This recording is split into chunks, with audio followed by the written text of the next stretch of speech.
बिस्मिल्लाहिर्रहमानिर्रहीम, अस्सलाम वालेकुम and very warm welcome to the show. Lahore high court ने मुनहरिफ अरकान का वोट शुमार करने के हवाले से सुप्रीम कोर्ट के फैसले की रोशनी में वज़ीर आला पंजाब के इंतखाब के लिए कल दोबारा गिनती का हुक्म दिया है। लाहौर हाई कोर्ट के हुक्म के मुताबिक कल 4 बजे असेंबली का इजलास होगा जिसमें वज़ीर आला पंजाब के लिए दोबारा गिनती की जाएगी। इस गिनती में जो उम्मीदवार ज्यादा वोट हासिल करेंगे वही वज़ारत आला का मनसब संभालेंगे। आज लाहौर हाई कोर्ट ने तहरीक इंसाफ और चौधरी परवेज इलाही की जानिब से दायर की गई दरख्वास्तों पर फैसला महफूज जो था वो सुनाया। ये फैसला जस्टिस सदाकत अली खान की सबराही में 5 रुकनी लार्जर बेंच ने 4-1 की अक्सरियत से सुनाया। लाहौर हाई कोर्ट ने फैसला दिया कि मुनहरिफ अरकान के 25 वोट निकालकर दोबारा गिनती की जाए। दोबारा राय शुमारी में अक्सरियत लेने वाले उम्मीदवार ही कामयाब करार पाएंगे। नए इलेक्शन का हुक्म नहीं दिया जा सकता। दोबारा इलेक्शन का हुक्म सुप्रीम कोर्ट के फैसले के खिलाफ होगा। अदालत नए इंतखाबात का हुक्म नहीं दे सकती। सूबे और अवामी मफाद में किए गए 30 अप्रैल से आज तक हमजा शहबाज और काबीना के तमाम इकदाम पर कोई असर नहीं पड़ेगा। गवर्नर पंजाब 1 जुलाई शाम 4 बजे इजलास बुलाएं जिसमें वोटों की दोबारा गिनती की जाए। तमाम इदारे अदालती अहकामात की पासदारी भी कराएं। वज़ीर आला का जो इंतखाब है उसके अमल को मुकम्मल किए बगैर कल का इजलास मुलतवी भी नहीं हो सकता। अदालत पंजाब असेंबली के मुख्तलिफ सेशंस में होने वाली बदनज़मी को नज़रअंदाज नहीं कर सकती।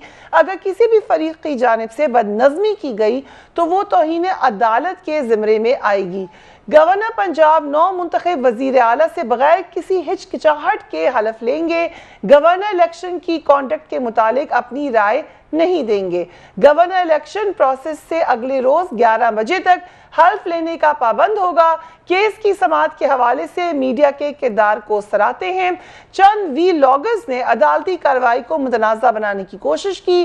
FIA और पैमरा ऐसे वीलॉगर्स के खिलाफ कार्रवाई करें। अगर कोई दरख्वास्त देगा तो ऐसे वीलॉगर्स के खिलाफ तौहीन अदालत की कार्रवाई होगी। जस्टिस साजिद महमूद सेठी ने बेंच के फैसले से इख्तलाफ किया। जस्टिस सेठी ने कहा कि दोबारा गिनती की जरूरत नहीं बल्कि डेप्यूटी स्पीकर वज़ीर आला का इंतखाब दोबारा करवाए। जस्टिस साजिद महमूद ने उस्मान बुज़दार को कायम मुकाम वज़ीर आला के ओहदे पर बहाल करने का भी इख्तलाफी फैसला सुनाया। मुस्लिम लीग नून ने इस फैसले पर खुशी का इजहार किया है। मुस्लिम लीग नून के रहनुमा तारड़ ने कहा कि लाहौर हाई कोर्ट के फैसले के बाद भी वज़ीर आला शहबाज शरीफ ही रहेंगे और कल पंजाब असेंबली में भी अक्सरियत जाहिर कर देंगे। Let's watch him. ना इलेक्शन को लदम करार दिया है और ना ही फ्रेश इलेक्शन कराने की हिदायत दी है। महज पिछले इलेक्शन को आगे कंटिन्यू करने का कहा है 25 वोट माइनस करके। अब जब 25 अरकान के वोट कुल गिनती में से आप माइनस कर दें तो उसके बाद एक रन ऑफ इलेक्शन होता है। इसमें यह भी दर्ज है कि हमजा शहबाज शरीफ वजीर आला रहेंगे इस इंतखाब तक। तो हमारी जो तादाद है इस वक्त वो 177। तहरीक इंसाफ और काफ लीग का इत्तेहाद है, उनकी तादाद 168 है, 168। तो हम अल्लाह ताला के फजल से 9 वोटों की इस वक्त बरतरी के ऊपर हैं। अंजलि अब्बास साहिबा, ये कहा गया आज कि लगता है इस दफा PTI ने जल्दी मिठाई खा ली क्योंकि फैसले से सच कोई आप लोगों का जो मौकफ है वो साबित होता हुआ नजर नहीं आता। शुक्रिया फरिया। सबसे पहली बात तो यह है कि अदालत के जो फैसला है वो आपस में फैसला तसादुम कर रहा है, ठीक है ना। अदालत अगर कहती है कि वो वाला इलेक्शन जो था उसकी जो काउंट थी, उसका जो तरीक़ाकार था वो कलअदम हो गया, वो नल एंड वॉइड हो गया बिकॉज वो ठीक नहीं था। उसके अंदर 25 वो वोट थे जो कि बिल्कुल ठीक नहीं थे। तो इसकी अजम्पशन ये है कि अगर वो कलअदम था तो जो चीफ मिनिस्टर था वो भी ठीक नहीं था, और अगर ठीक नहीं था जैसे कि अदालत ने खुद कहा, अदरवाइज अदालत क्यों कहे कि जी दोबारा करनी रीपोल। तो पहली बात तो ये कि अदालत इस्टेब्लिश कर रही है कि वो जितना भी प्रोसेस हुआ वो फॉल्टी था, नंबर 1। उसके बाद वो कह रही है कि जो उन्होंने फैसले लिए 2.5 महीने उनको प्रोटेक्ट करना। मतलब आप कह रही हैं कि बंदा जिस तरीके से आया वो गैर कानूनी था, लेकिन जो उसने फैसले किए वो कानूनी थे। तो ये एक बहुत बड़ा तजाद और तसादुम, कॉन्ट्रडिक्शन और पैराडॉक्स है। अब ऑब्वियसली हम तो जा रहे हैं सुप्रीम कोर्ट पे, लेकिन मैं ये आपको बताऊं कि ये ऐसा फैसला है जो आपको याद होगा, वोट ऑफ नो कॉन्फिडेंस। और ये मैं नहीं कह रही, अगर आप देखें तो सारी अवाम इस वक्त 22 करोड़ अवाम ये कह रही है, क्योंकि ये इतना उसके अंदर सिमिलैरिटीज है कि उन्होंने 24 घंटे चैलेंज करने जा रहे हैं, लेकिन कल की वोटिंग में हिस्सेदार तो होंगे। कल वोटिंग होने जा रही है, उसमें आप हिस्सा लेंगे? नहीं, हम हिस्सा कैसे लेंगे? सबसे पहली बात तो यह है कि आप देखें कि कहा गया कि लेस देन 24 आवर्स में आप करवाएं। आपने जो नॉमिनेशंस करनी थी वो आज तक नहीं हुई। इसी पिटिशन को देखें आप, 2 महीने बाद आपने उठाया, लेकिन जब आपको जल्दी पड़ी है आप कह रहे हैं कि 24 घंटे में कर दें।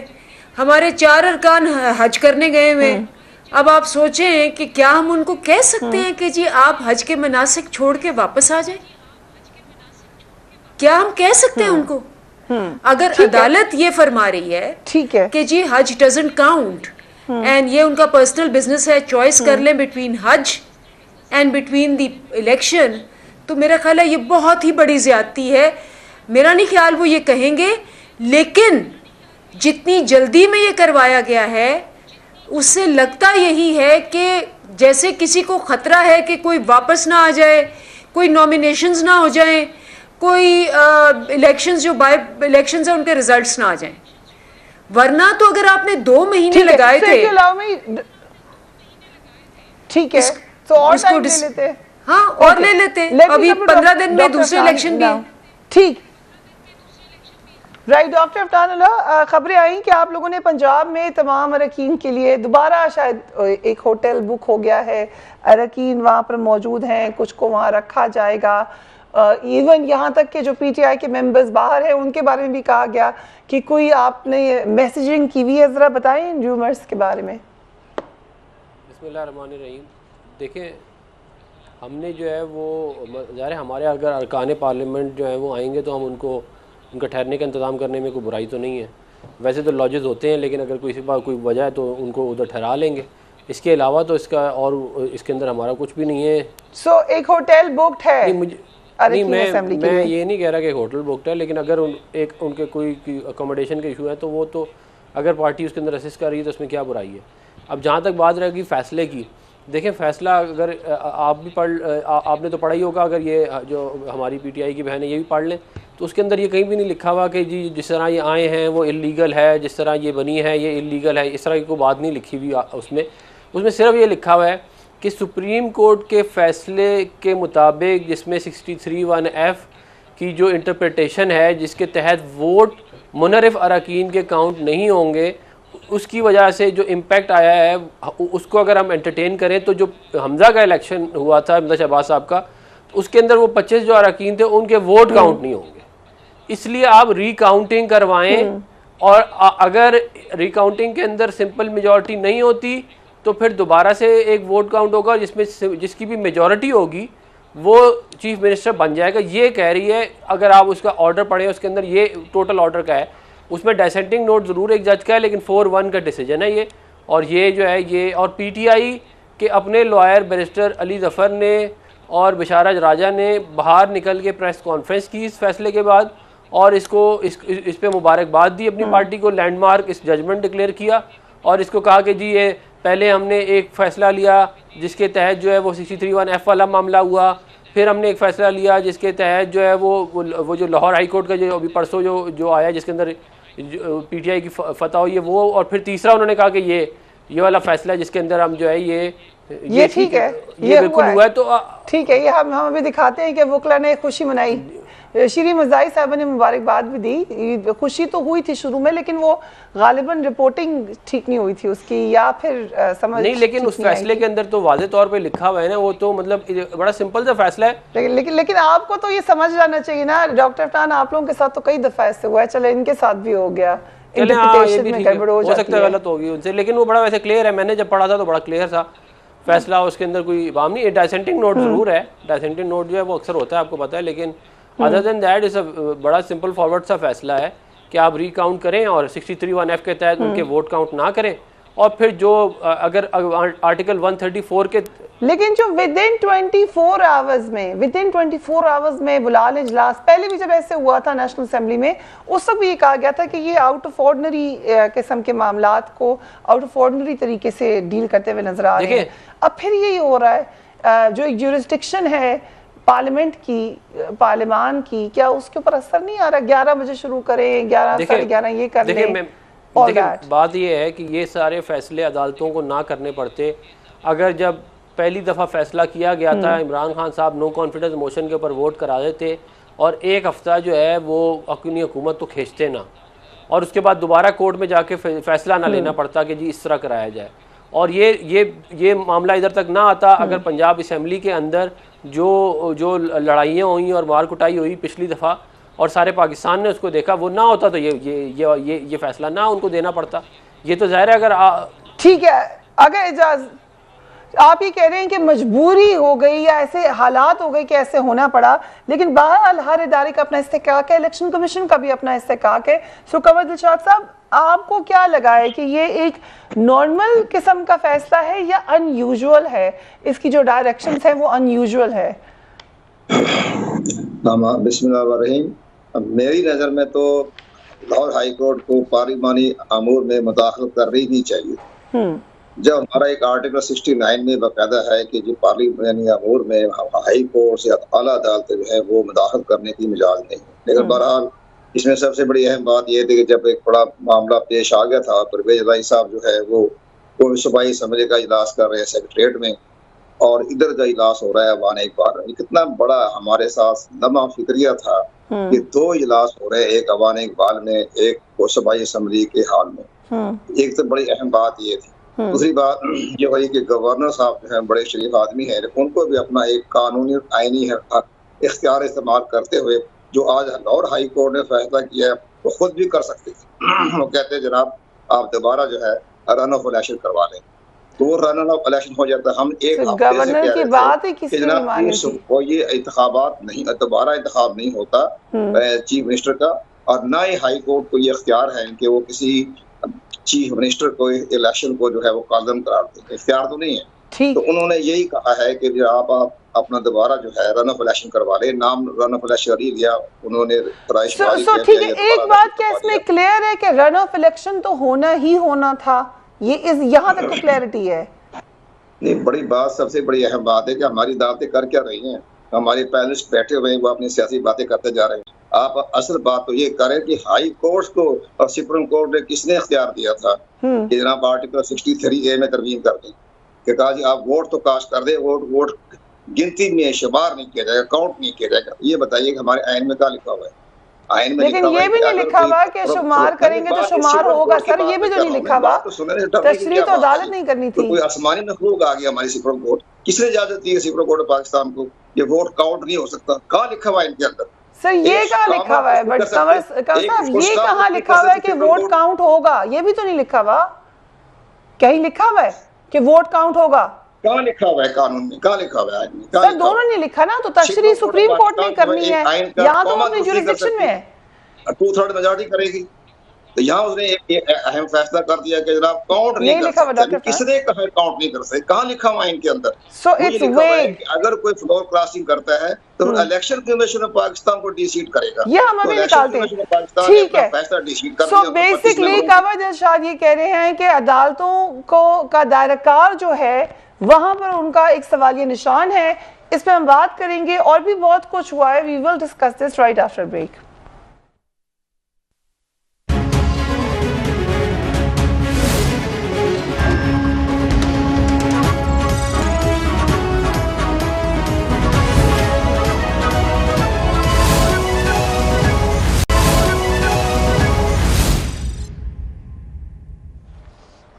And welcome back. अभी थोड़ी देर पहले डॉक्टर अफनान ने भी कहा कि रिस्पांस क्या था तहरीक इंसाफ और मुस्लिम लीग काफ के जो मुख्तलिफ रहनुमा था अदालती फैसले पे, वो खुश कैसे नजर आए, जरा देखिए। अल्लाह का शुक्र है कि हमारे पिछले 3-4 जो मेजर केसेस थे वो अदालतों ने आइन और कानून के मुताबिक हमारे हक में फैसले दिए हैं। पंजाब के अवाम को मुबारकबाद देना चाहता हूँ। हम पर जो एक अजाब मुसल्लत था उससे अल्लाह ताला ने हमें निजात दिलाई है। हमजा शहबाज शरीफ जो हैं वो इस सूबे के चीफ मिनिस्टर नहीं हैं। पंजाब की तारीख का एक यादगार दिन है कि आज के दिन धौंस धांधली और जाली तरीके से जो चीफ मिनिस्टर बना था हमजा शहबाज, आज उसकी अदालत ने छुट्टी कर दी, हक की फतह हुई। जब तफसीली फैसला जारी हुआ तो उसके बाद तहरीक इंसाफ ने इस फैसले को सुप्रीम कोर्ट में चैलेंज करने का ऐलान किया। आज साबिक वज़ीर-ए-आज़म इमरान खान ने एक सेमिनार से भी खिताब किया, वहां पर उन्होंने क्या कहा, जरा देखिए। जो पंजाब असेंबली में हो रहा है, यानी 2.5 महीने से जिस तरह पंजाब चल रहा है, तो ये मुदाखलत के बाद, ये जो साजिश के बाद पंजाब के जो हालात देख लें, कोई पूछे तो सही कि वहाँ हो क्या रहा है। जिस तरह और ये जो आज फैसला भी आया है, वैसे मैं ये वाज़ेह कर दूं, हम कल सुप्रीम कोर्ट में जा रहे हैं इस फैसले के ऊपर कि हमजा आप कैसे चीफ मिनिस्टर बन सकता है। जब उन्होंने कह दिया उसकी इलेक्शन ही गलत हुई है तो वो चीफ मिनिस्टर किस पे है।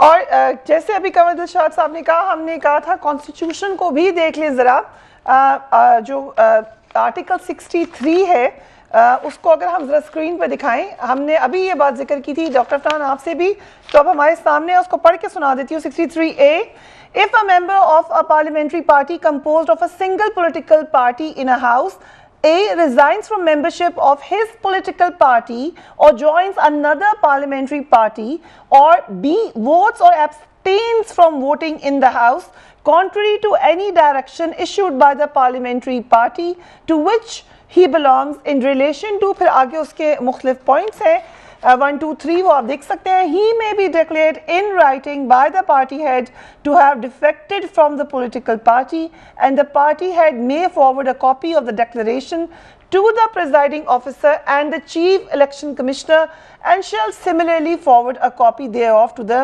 member concerned। कंवर दिलशाद साहब, इसमें हमने देखा इलेक्शन कमीशन की जो पावर थी, खास तौर पे डिफेक्टेड मेंबर्स के हवाले से उन्होंने खुद तो इस्तेमाल नहीं की, कोर्ट ही को फिर आना पड़ा बीच में। बिल्कुल दुरुस्त फरमा रही हैं आप। डिले किया, उसका असर पड़ा फैसले के ऊपर। फिर वो कहते हैं कि हमें क्यों कहते हैं कि पार्टी हो। नहीं, हमारा पॉइंट ऑफ व्यू आ गया सामने। हमारा पॉइंट ऑफ व्यू ये है कि जब ज़ाहिर है कि जब इलेक्शन कमीशन ने फैसला कर दिया और 20 सीट हो गए, बाई इलेक्शन हो रहे हैं 17 जुलाई को, तो अब उनका नाम लेना अदालत ने अपने फैसले में लिखा है कि जी उनको आप अलहदा कर दें, उनको काउंट ना करें। वो तो काउंट नहीं हो सकते, वो 20 सीट हो चुके हैं, उनकी हैसियत ही कोई नहीं है, वो मेंबर ही नहीं है सूबाई असेंबली के। तो उनको हमारे हाई कोर्ट ने उनका जिक्र करने की जरूरत क्यों पेश आई।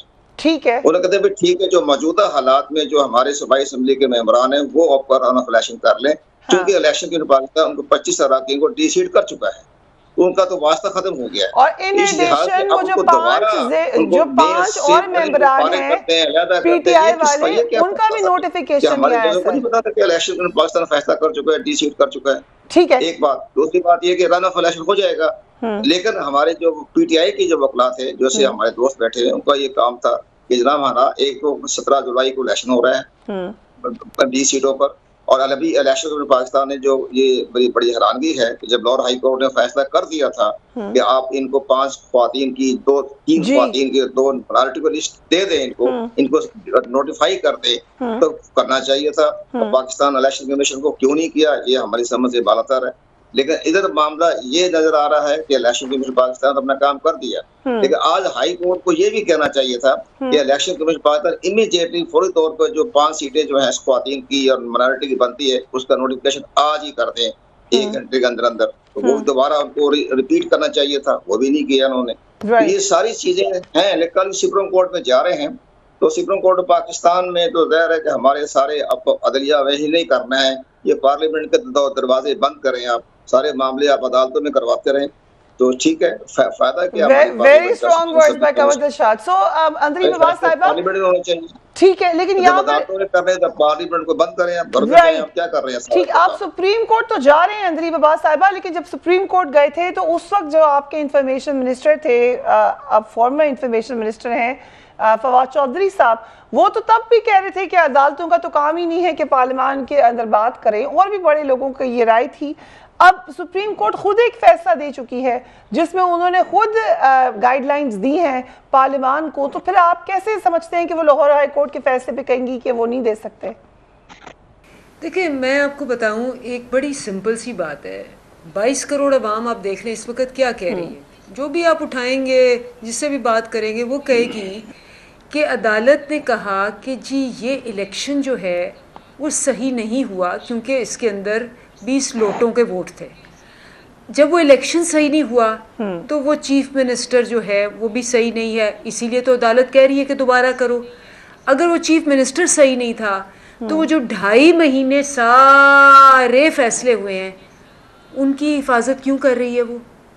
क्योंकि अगर चीफ मिनिस्टर सही नहीं था, इलेक्शन सही नहीं था, तो उसकी अपॉइंटेड कैबिनेट सही नहीं थी।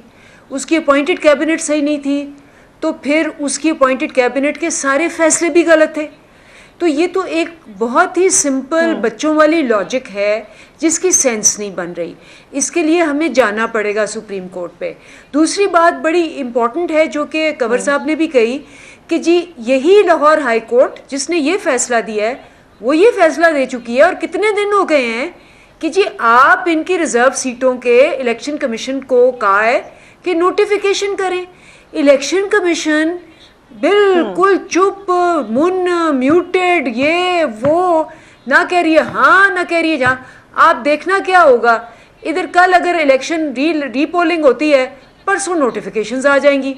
तो इतना ऑब्वियस है, इतना सारा ये क्या कहते हैं मुकमुका है, और इतना ज़्यादा ये इलेक्शन कमीशन जो है ये पार्ट एंड पार्सल बन गया हुआ है ऑफ दी वो रजीम चेंज की जो हम बात करते हैं कि पहले तो आए ये पाकिस्तान को बचाने नहीं, पाकिस्तान को तबाह करने। हम कहते रहे, पहले कोई ना माना, अब मान गए हैं सारे, क्योंकि जो अशर किया है इन्होंने 2.5 महीने में। खुद कहते हैं कि मिफ्ता इस्माइल जो है वो काबिल नहीं, आप इसहाक डार को बुला रहे हैं। खुद मान गए हैं कि जी हमने तबाह कर दिया पाकिस्तान को। अब आके ये जो इन्होंने आपको पता है कि होटलों के अंदर इजलास हुए हैं, सड़कों पे इजलास हुए हैं, ईवानों के अंदर इजलास हुए हैं। ये कहाँ का आईन है कि कहाँ का कानून है? ये कहाँ की पार्लियामेंट है? ये एक नाजायज हुकूमत है यहाँ। ये इजाजत दे, एक खबर मैंने देनी है क्योंकि आपने इसहाक डार साहब का जिक्र किया, तो इसहाक डार साहब से हमारी बात हुई है। इसहाक डार साहब ने ये कहा है कि अभी तक टेंटेटिव है, लेकिन मोर देन लाइकली ईद से पहले इसहाक डार साहब पाकिस्तान में होंगे। This is what he has said. Afnan साहब, इस पे तो ज़रूर रोशनी डाल दीजिएगा कि क्या आप लोग भी पीटीआई की तरह शुरू में ही अपने फाइनेंस मिनिस्टर तब्दील करने जा रहे हैं, मगर जो लेजिटिमेसी है पंजाब गवर्नमेंट की, आपके ख्याल से उस पर असर नहीं पड़ेगा? इसहाक डार साहब जो हमारी फाइनेंस और इकोनॉमिक्स की टीम थी उसके लीडर वही थे फ्रॉम डे वन। तो और वो उधर से बैठ के भी वो एडवाइस कर रहे थे, लेकिन ज़ाहिर है अगर वो ख़ुद आके मामले को अपने हाथ में लेंगे तो हमें यकीन है कि वो ज़्यादा बेहतर तरीके से मामले को चला सकते हैं। तो इसके अंदर जो है वो अगर वो वापस आके ये बात अब ओपनली कही जा रही है कि मिफ्ता इस्माइल साहब नहीं बात ये नहीं सके जो आपके ख्याल है कि मैं ये कह रहा हूँ कि डार साहब जो है वो उनका प्रूवन ट्रैक रिकॉर्ड है कि उन्होंने IMF, he is the only finance minister जिन्होंने IMF प्रोग्राम को सक्सेसफुली कंप्लीट किया, पाकिस्तान को IMF प्रोग्राम से निकाला। 3 साल पाकिस्तान IMF प्रोग्राम से बाहर रहा उसके बाद। तो ज़ाहिर है जो जिसका ट्रैक रिकॉर्ड बोलता है वो सामने है सबके। फिर जो है वो इन्होंने बात की कि ये जो डिसीजन लिए गए हैं वो उन डिसीजंस का क्या बनेगा जो हमजा शहबाज ने। तो आप अगर कोर्ट जो 3 महीने में इतना कुछ हो गया, ये अगर पहले भी ट्रैक रिकॉर्ड तो पहले भी था, पहले ही बुला लेते उनको। मिफ्ता इस्माइल साहब को क्यों आपने हर जगह सोशल मीडिया पे भी उनकी इज्जत अफजाई हो रही है, हर जगह लोग उनको बातें कर रहे हैं। मैंने इसका जवाब दे दिया है ना कि वो उसके ऊपर काम हो रहा है और इंशाल्लाह वो आ जाएंगे बहुत जल्द। और हम लगे हुए हैं कि हम कम अज़ कम ये तो नहीं कर रहे हैं ना कि हम IMF का फाइनेंस मिनिस्टर ला के बिठा दें या हम किसी और पॉलिटिकल पार्टी का फाइनेंस मिनिस्टर लें, हमारे अपने ही हैं कहते हैं। दूसरी बात यह है कि इन्होंने कहा कि जो डिसीजन पिछले 1-1.5 महीने में जो लिए गए हैं वो उन डिसीजंस का क्या होगा जो हमजा शहबाज साहब ने लिए गए। तो अगर ये हाई कोर्ट का ऑर्डर पढ़ लेती तो उसके अंदर बड़ी क्लियरली लिखा हुआ है कि डिफेक्टो डॉक्ट्रिन के तहत तमाम डिसीजंस जो हैं वो प्रोटेक्टेड हैं। तो वो इन्होंने पढ़ा ही नहीं है, तो ज़ाहिर पढ़ेंगे नहीं तो उस पढ़े बगैर जब क्या कमेंट हुआ, जिसके ऊपर इतने बुलेटिन हुए कि ये खत्म कर दी जाए, मेरी गुजारिश, लेकिन वो दोबारा आ गई है, नजरिया ज़रूरत। मेरी गुजारिश सुन लें। फिर बात कंवर दिलशाद साहब ने की कि जो कोर्ट्स हैं वो इंटरवीन कर रही हैं, जो पार्लियामान का काम है। और ये मैं देखें, मैं बिल्कुल ऑनेस्टी के साथ ये बात कहता हूँ कि जो मामला था 63A वाला वो बड़ा क्लियर है। आइन में ये लिखा हुआ है कि वोट्स और एब्सटेन्स फ्रॉम वोटिंग, यहाँ वोट देगा या एब्सटेन करेगा वोट देने से पार्लियामानी पार्टी की जो भी तजावीज़ात होंगी उनके मुताबिक, तो वो डिस्क्वालीफाई होगा। ये बात आइन में लिखी हुई है, उसको इन्होंने कहते हैं चेंज कर दिया। आप मुझे बताएं ना, ये जो है मतलब ये इस तरह अगर आप करेंगे, अगर आपने आइन को खुद ही रीराइट कर दिया तो फिर तो पार्लियामान का क्या काम रह गया? फिर कानून भी अगर एक ही जगह पे बनना है। बट डॉक्टर साहब, इसके ऊपर आइन जो आप लोगों की इंटरप्रिटेशन है उस हवाले से हमें तो यही नजर आता है कि आइन खामोश नहीं, ये लिखा हुआ है ना। पीएमएलएन ये चाहेगी कि उनका वोट काउंट हो, पीटीआई चाहेगी उनका वोट ना काउंट हो, ये तो ख्वाहिश है, लेकिन आइन में तो ये बात नहीं लिखी गई। तो फिर तो सुप्रीम कोर्ट नहीं बताना है कि क्या मेरी गुजारिश मतलब सुन ले, देखें क्या लिखा हुआ है। आप अगर उस आर्टिकल 63A का जो बी है ना उसको पढ़ें, वोट्स और abstains from voting in the house contrary to any direction issued by the parliamentary party. ठीक है, इसमें कहाँ इबाम है? लिखा हुआ है वोट्स। जी अभी मैंने पढ़ा है, वोट्स और एब्सटेन्स, तो इसमें इबाम किधर? इसमें किधर इबाम है? But it does not say कि the vote will be counted or will not be counted, ये तो पता नहीं। आप कह रहे हैं कि जब वोट्स लिख दिया तो वोट, तो फिर अगर काउंट ही नहीं हुआ तो फिर वो अब वो काउंट नहीं होगा। अगर वो वोट काउंट ही नहीं होना तो फिर आपको फिर वोट ही नहीं हुआ ना, फिर तो you are not voting basically. आपने तो क्या कहते हैं मतलब कि ये तो बिल्कुल ही अगर ये तो सिंपल, इससे ज्यादा सादा मामला सामने रख के उसको चेंज करना चाहिए। लेकिन मेरा ख्याल से ये वेग है। वैसे हमारे जिन लोगों ने आइन लिखा है, जिन्होंने आइन लिखा है, अगर आप उन लोगों को बुलाएं, रजा रब्बानी साहब को बुलाएं और बड़े बड़े जो पार्लियामेंटेरियन है, वो वाज़ेह तौर पर आपको बताएंगे कि ये क्लियर इंग्लिश में उन्होंने लिखा था कि वोट काउंट हो रहा है मगर उसको डिफेक्शन के मुताबिक डिस्क्वालीफाई हो जाएगा, ये लिखा हुआ है इसके अंदर। सो यहाँ पे हम सब ये तो फिर नजर ये आ रहा है कि मुख्तलिफ मामलात पर, मगर ये सब मुत्तफिक हैं इस प्रोग्राम में इस वक्त कि अदालतें शायद बहुत सारे मामलात में वो बातें बता रही हैं जो कि पार्लियामान को खुद बतानी चाहिए या खुद डिटरमिन करनी चाहिए। यहाँ तक हम मुत्तफिक लग रहे हैं इस प्रोग्राम में। हम एक ब्रेक लेते हैं and we will be right back.